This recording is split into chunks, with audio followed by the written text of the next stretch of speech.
자, 오늘 이제 말씀 같이 살펴보도록 하겠습니다.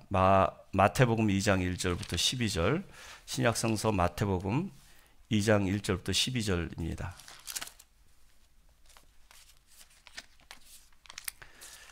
저와 여러분 한 절 한 절 나누어서 읽도록 하겠습니다.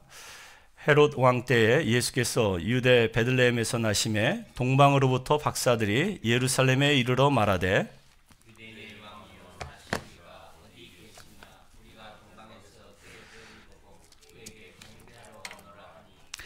헤롯 왕과 온 예루살렘이 듣고 소동한지라.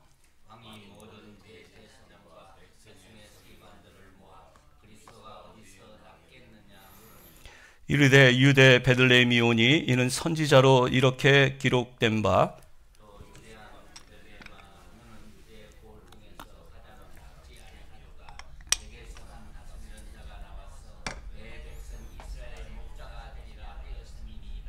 이에 헤롯이 가만히 박사들을 불러 별이 나타난 때를 자세히 묻고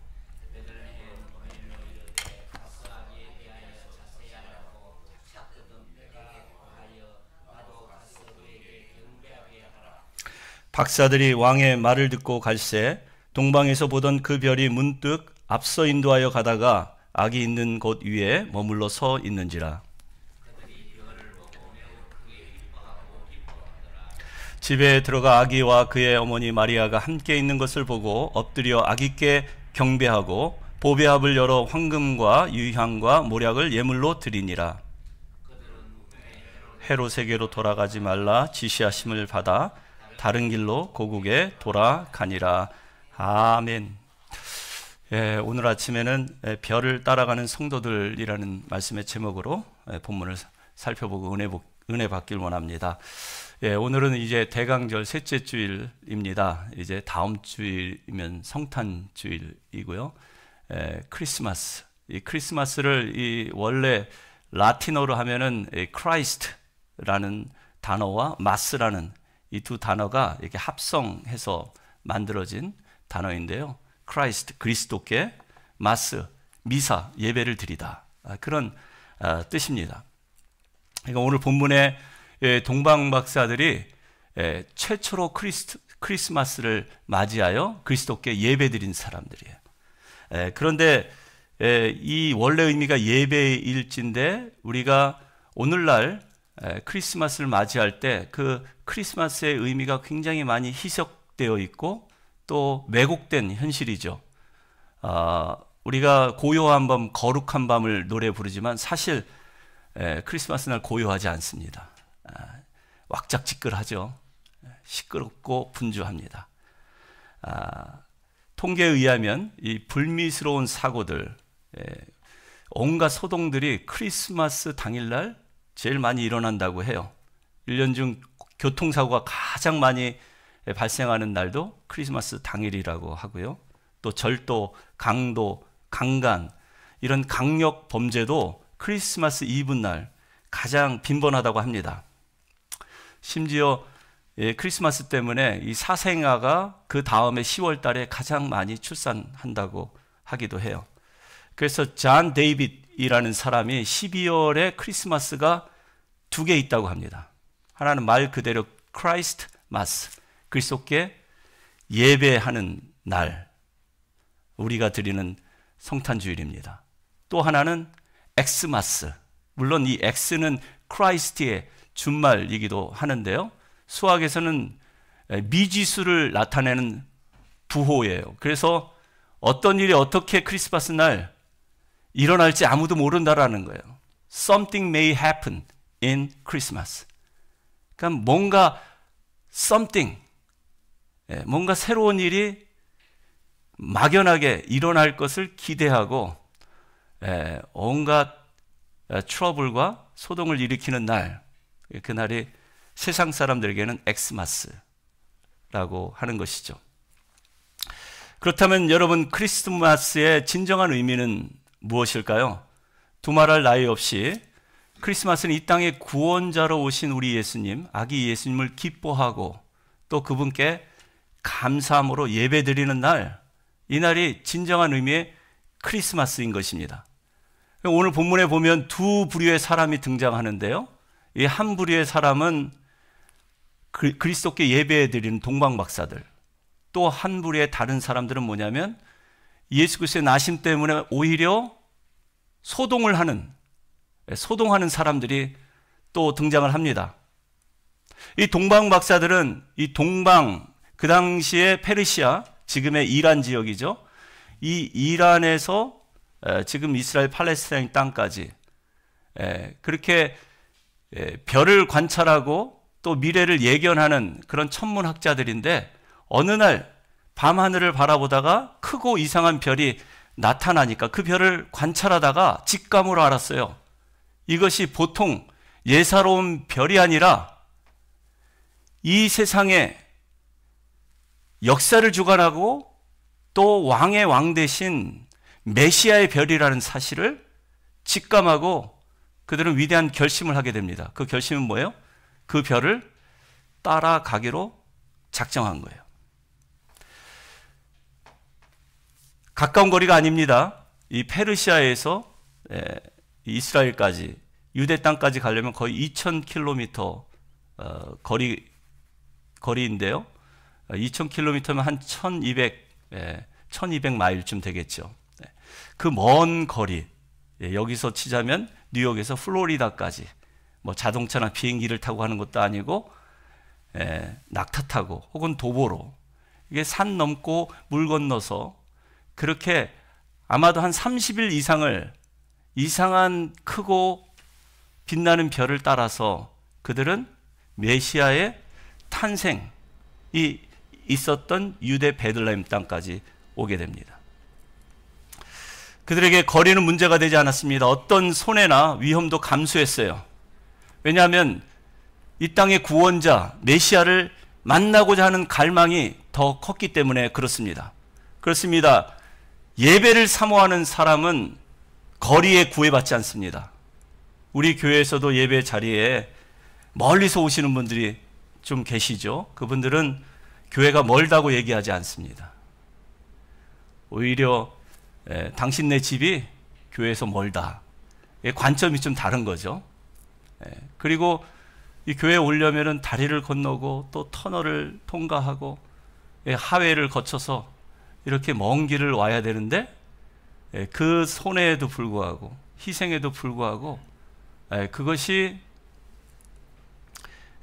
불편하지 않다고, 때로 차가 막혀서 불편할 때도 있지만 괜찮다고 얘기하시는 분들이 계세요. 얼마든지 대가를 지불하려고 하는 사람입니다.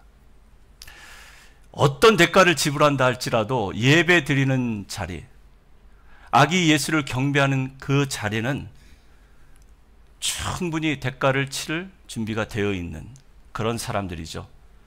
사실 이 동방박사들이 뭔가 계획성 있게 자기 의지를 가지고 능동적으로 별을 따라 나선 것은 아닙니다. 그냥 별이 움직이는 대로 뭔가에 쉬운 사람들처럼 수동적으로 별을 따라가다 보니까 유대 베들레헴 땅까지 오게 된 거예요. 마국간에 누인, 구유에 누인 아기 예수를 발견하게 된 것입니다. 그래서 여러분, 우리의 믿음 생활은 우리의 자의로, 우리의 노력과 의지를 가지고 하는 것이 아니라 별이 인도하는 대로, 별이 상징하는 것은 성령이죠. 성령 하나님께서 우리를 이끄시는 대로 우리가 인도함을 받을 때 하나님께서 예비하신 목적지에 우리가 도착할 수 있다라는 것이죠. 이것을 장로교회 창시자 존 칼뱅, 요한 칼뱅 선생은 뭐라고 얘기합니까? 기독교의 5대 강령 중에 하나인데, 성도의 견인, perseverance of saints. 그러니까 우리 성도의 삶은 성령 하나님께서 견인해서 간다라는 거예요. 하나님께서 예비하신 장소까지, 구원이 완성될 때까지 우리를 계속해서 이끌어 간다, 그런 이야기입니다.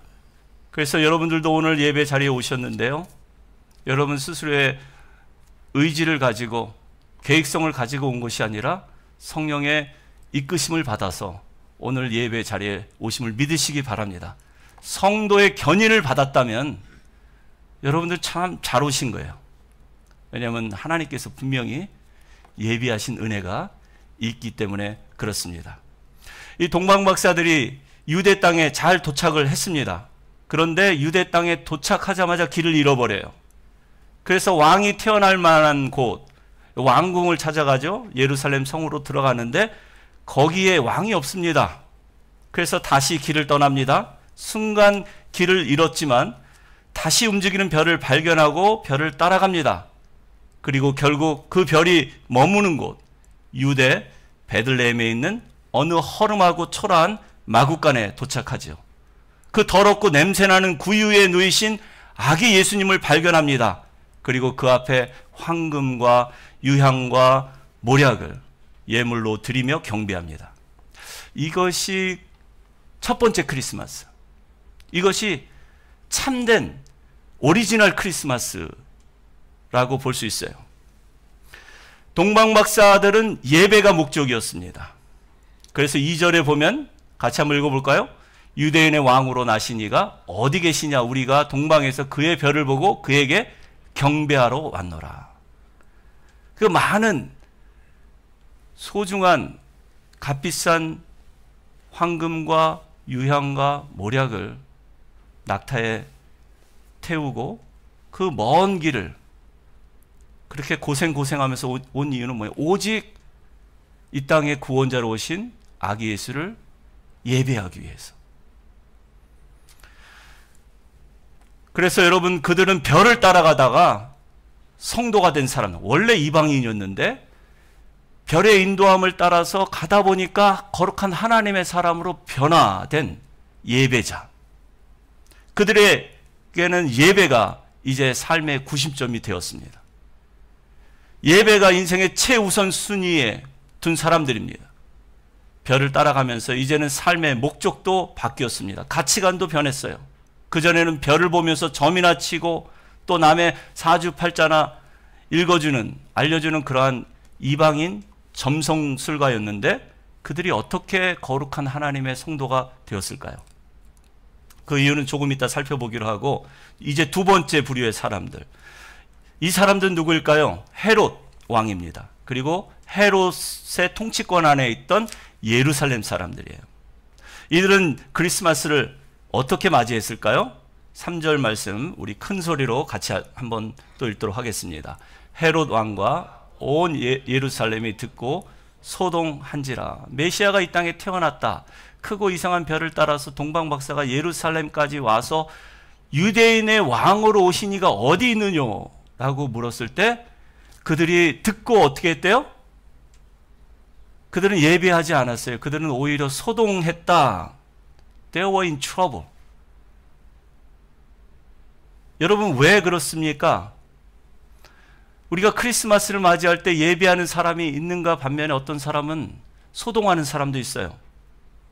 왜 헤롯과 온 예루살렘 사람들은 소동했는가? 먼저 헤롯 대왕을 살펴본다면 그는 왕권을 빼앗길까봐 두려워서, 왕권을 빼앗길까봐 초조해서 그는 아기 예수를 경배하기는커녕 오히려 죽이려고 했어요. 여러분, 원래 헤롯 대왕은 왕이 될 수 없는 사람입니다. 이 사람은 원래가 유대인이 아니에요. 이두메 사람으로서 에돔 사람입니다. 에서의 후손이에요. 그러니까 에서의 후손이 야곱, 이스라엘 사람의 왕이 될 수가 없잖아요. 그런데 그가 왕이 되기 위해서 로마의 가이사의 환심을 얻습니다. 로마 정부의 부역자로서 로마 가이사를 위한 충신이 돼요. 그리고 유대인들의 환심을 얻기 위해서는 예루살렘 성전을 다시 재건축해 줍니다. 그러니까 예루살렘 사람들에게는 에서의 후손이고 이두메 사람이지만 그가 왕이 될 자격이 있다. 유능하니까.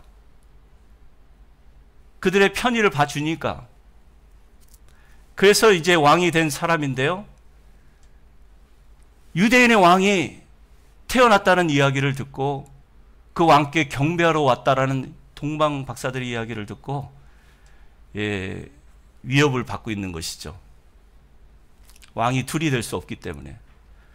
그래서 실제로 그는 2살 아래에 모든 유아들을 다 죽이라고 명령한 역사적인 기록까지도 있습니다. 여러분, 이 세상의 공중 권세 잡은 사탄 마귀 헤롯 왕과 같이 우리의 왕이 되길 원합니다. 이 어둠의 권세, 사망 권세를 쥐고 있는 사단 마귀가 저와 여러분의 인생의 주인 노릇하기를 원해요. 헤롯 대왕처럼 이 동방 박사들에게 자기도 경배하겠다고 거짓말까지 하면서 세상의 온갖 수단과 방법을 다 동원해서 크리스마스 날 당일날 예수님을 죽이려고 해요. 여러분, 사단 마귀가 왕이 되려는 목적은 분명합니다. 요한복음 10장 10절에 기록이 되어 있죠. 같이 한번 읽습니다. 도둑이 오는 것은 도둑질하고 죽이고 멸망시키려는 것뿐이요. 예수님이 온 것, 그 사단 마귀, 이 땅에 온 것에 대한 분명한 목적을 성경에 이렇게 기록을 해놓고 있잖아요. 뭐래요? 도둑질하고 죽이고 멸망시키기 위해서 우리 영혼을, 하나밖에 없는 우리 생명을 그렇게 도둑질하고 죽이고 멸망시키기 위해서 사단 마귀는 우리에게 왕이 되기를 원하는 거예요. 우리를 다스리고 우리를 통치하기를 원하는 거예요.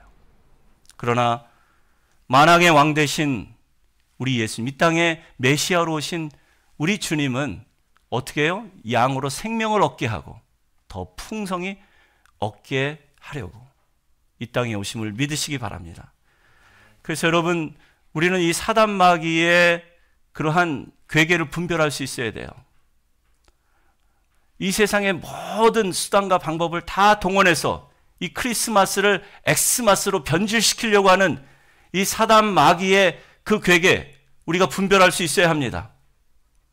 산타를 동원하든 루돌프 사슴코를 동원하든 찰리 브라운을 동원하든 어떻게 하든지 우리의 시선이 하나님께로부터 멀어지고 이 땅의 구원자로 오신 아기 예수님을 망각하도록 그렇게 만드는 것이 사단 마귀의 주 목적이라는 것입니다. 그로 인해서 이제 크고 이상한 별, 메시아의 별을 못 보게 만드는 것이죠. 그 별의 인도함을 못 보도록 만드는 것이 사단 마귀의 목적입니다. 우리 주님은 왕궁에 계시지 아니하고 더러운 마국간 그리고 냄새나는 구유 위에 누이셨다. 그렇게 성경은 기록하고 있습니다. 우리 주님은 우리에게 지극히 작은 소작에 한 것이 곧 내게 한 것이니라. 그렇게 말씀하고 계세요. 그러니까 우리가 정작 크리스마스 날 봐야 할 불쌍한 영혼들, 절망과 고통 가운데 신음하고 탄식하는 그 영혼들을 우리의 믿음의 눈으로 보고 우리가 귀로 듣고 그래서 그들에게 찾아가지 못하도록 사탄 마귀는 우리를 분주하게 만들어요. 시끄러운 이 크리스마스 때 우리의 시선이 세상의 화려한 네온사인과 크리스마스 트리, 주고받는 그 선물의 마음을 빼앗기게 만든다라는 것입니다. 여러분, 사단 마귀는 예수님이 오심으로 통치권을 상실해 버린 것입니다. 그래서 우리를 세상 쾌락과 즐거움에 빠뜨려서 크리스마스가 엑스마스가 되게 하고요. 그리고 예수님께 예배드리기 위해서 그 멀고 험한 믿음의 여정을 떠나는 사람, 예배 자리에 오는 사람, 어리석고 바보짓 한다고 속삭입니다. 여러분, 크리스마스 날 우리도 즐길 수 있어요. 그러나 예수 안에서 즐기는 것입니다.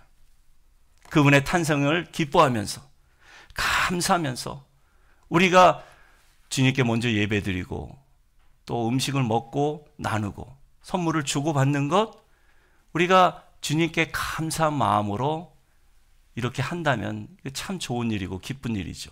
그런데 그게 아니라 크리스마스 날 자신의 욕망을 채우기 위해서 something happening을 기대하면서 주고받는 선물, 아무 의미가 없다라는 것입니다. 그것은 엑스마스일 뿐입니다. 결국은 허탈감과 상실감으로 인해서 연말을 보낼 것이고 소망 없는 새해를 맞이하게 하는 것이 사단의 목적이라는 것이죠. 여러분 기억하실 수 있길 바랍니다. 사단의 전략은 분주함입니다. 계속해서 우리로 하여금 분주하게 만들어요. 그래서 정말 가치 있고 소중한 날을 망각하게 만들고, 그래서 가장 소중한 날, 이 성탄절이 예배가 목적이 아닌 자기 욕망과 정욕에 빠져 살게 만든다라는 거예요. 사단의 괴계를 잘 분별할 수 있는 저와 여러분 되시기를 바랍니다. 그래서 크리스마스 날만큼은 정말 우리가 진심으로 이 땅에 구원자로 오신, 내 인생의 왕과 주인으로 오신 그분을 맞이하고 그분께 예배드리는 저와 여러분 되시기를 축원하여 드립니다. 그런데 이 헤롯 왕은 그렇다 치고 왜 예루살렘 성 안에 있던 사람들까지 소동했을까요? 그들은 불안 때문에 소동했어요. 여러분, 나라가 바뀌고 정권이 바뀌면 사람들은 불안한 게 사실입니다. 지금 민주당의 바이든 대통령에서 다시 공화당의 트럼프가 대통령이 된다면 기뻐할 사람도 있겠지만 불안해할 사람들도 있지요. 우리 이민자들이 먼저 불안해할 것입니다. 그런데 여러분, 우리의 삶에 누가 정권을 잡든, 여러분 우리의 삶의 형편이 어떻게 변화되든 우리는 늘 불안합니다. 이 땅에 안전지대는 없습니다. 우리가 정치, 경제적으로 안정된 나라, 이 국방이 가장 튼튼하다는 나라 미국에서 살고 있지만 그렇다고 해서 안전한 건 아니에요. 어디나 다 불안합니다.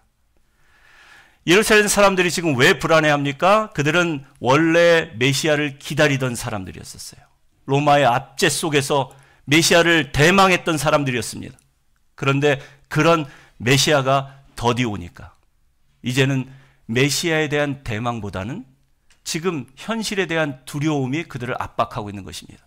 그래서 지금 당장 헤롯이라는 이방인, 왕이 될 수 없는 사람이었지만 그래도 자신들을 위해서 성전을 지어주고 편의를 제공해주는 이 헤롯이란 유능한 왕 때문에 그나마 편히 살았는데, 지금 이대로가 좋은데 또 새로운 왕이 태어났다고 하니까 불안한 거예요. 현실에 안주하고 싶어서. 여러분, 여기가 조사오니 하는 사람 예수님의 오심이 반갑지 않습니다.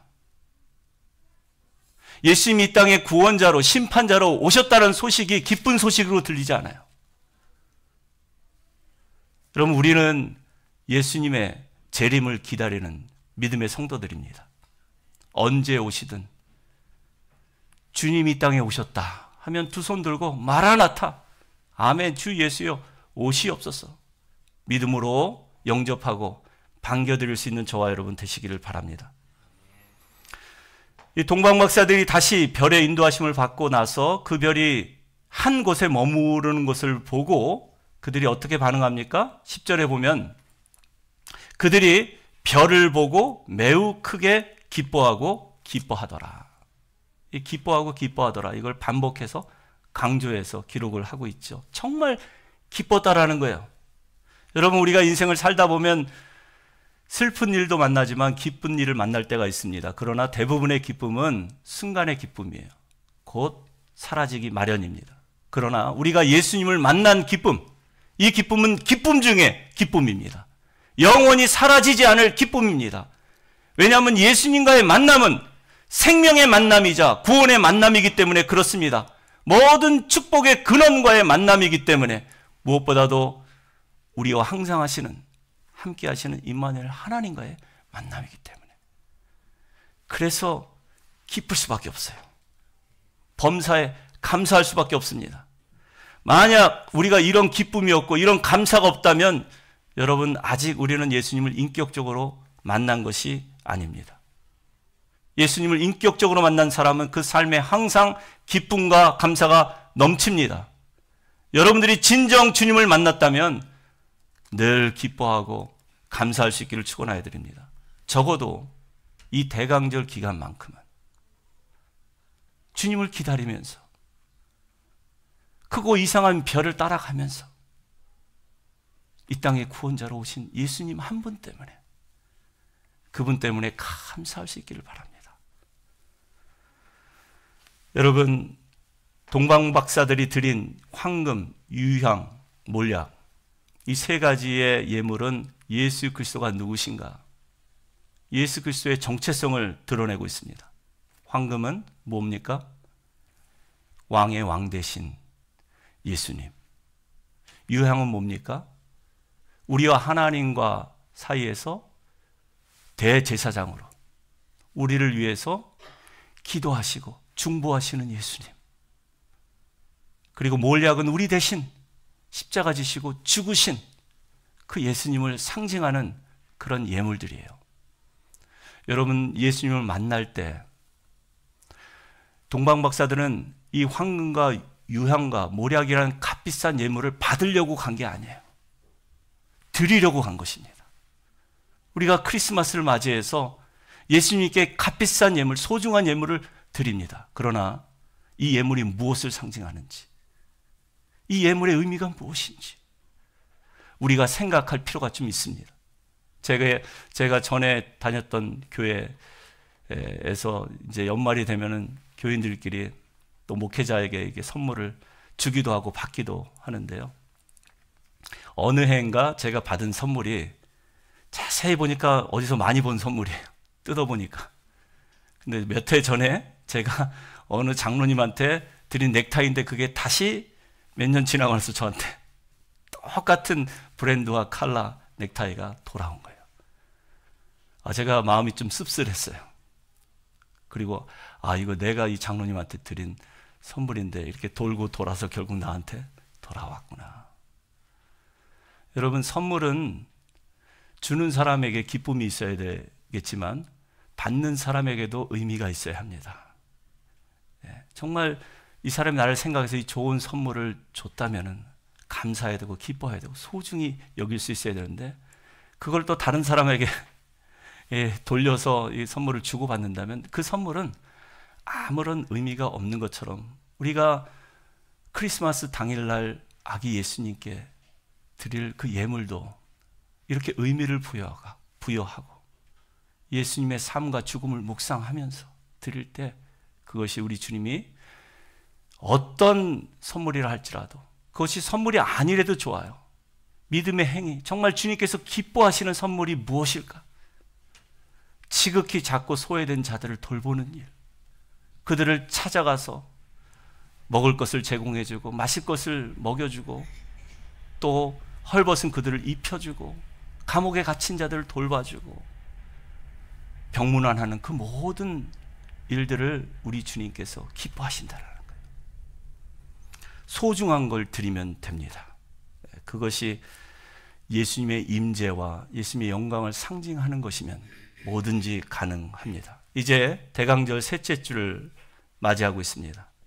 별을 따라왔지만 중간에 별을 잃어버린 동방박사들, 그들은 헤롯 궁에 찾아갔지만 거기에 메시아가 없었어요. 어떤 화려한 곳에도 아기 예수님의 그림자도 보이지 않았습니다. 시끌벅적하고 화려한 곳에는 별이 자취를 감추었습니다. 그래서 그들은 다시 별을 바라보고 별이 이끄는 대로 따라갔는데 그곳이 다름 아닌 베들레헴, 마구간 구유였어요. 크리스마스를 앞두고 여러분들이 찾아가야 할 곳은 어디입니까? 미가 선지자가 예언한 땅, 곧 유다 땅 베들레헴, 가장 외롭고 가장 소외된 사람들이 모여 사는 곳입니다. 이 마구간 안에 춥고 더럽고 냄새나는 마을 구유에 우리의 구원자 되신 예수님이 누이셨다고 성경은 기록하고 있어요. 바로 거기를 그 크고 이상한 별이 환히 비춰주고 그곳에 머물렀다고 성경은 기록합니다. 그리고 이 동방박사는 그것을 보고 가장 크게 기뻐하고 또 기뻐했다라고 성경은 기록하죠. 여러분은 마구간 구유에 누이신 아기 예수님을 발견할 정도로 믿음의 눈이 열려 있습니까? 여러분의 귀는 성령의 미세한 소리도 듣고 따라갈 정도로 열려 있습니까? 크리스마스는 예배하는 자들이 아기 예수께 예배하는 날입니다. 소동하는 자들이 자기 욕심을 채우기 위해서 야망을 채우기 위해서 소동을 부리는 날이 아니에요. 예배자는 어떤 사람입니까? 예수로 충만한 자예요. 오직 예수로 충만해서 늘 예수 안에 거함을 기뻐하고 감사하는 자. 오직 예수 그리스도 한 분으로 만족하는 삶을 사는 사람입니다. 그러므로 예배자의 가는 길은 예수로 충만하여 성령의 인도하심을 받는 길입니다. 동방 박사들처럼 이제는 자기 생각, 자기 계획 다 내려놓고 이상한 별이 이끄는 대로 성령의 인도하심을 받아야 합니다. 내 의지와 노력으로 하는 것이 아니라 수동적으로 성령께 이끌려가는 거예요. 그리고 성령의 감동으로 쓰여진 말씀을 모르면 길을 잃어버릴 수 있습니다. 동방 박사들처럼. 그래서 우리가 대강절 기간만은 더 말씀에 집중하고 말씀을 묵상하는 것이죠. 말씀을 모르면 동방 박사들처럼 예루살렘으로 들어가는 것입니다. 엉뚱한 데서 예수님을 찾을 수 있어요. 그러므로 여러분 하나님께 감사하실 수 있기를 바랍니다. 하나님은 메시아 예수 그리스도만 이 땅에 보내신 것이 아니라 저와 여러분을 위해서 그 왕 되신 주님을 찾아가기 위해서 만나기 위해서 성령을 부어주셨어요. 성령의 착실한 인도하심을 받아서 끝까지 별 따라가는 우리 성도들 다 되시기를 주님의 이름으로 축원하여 드립니다.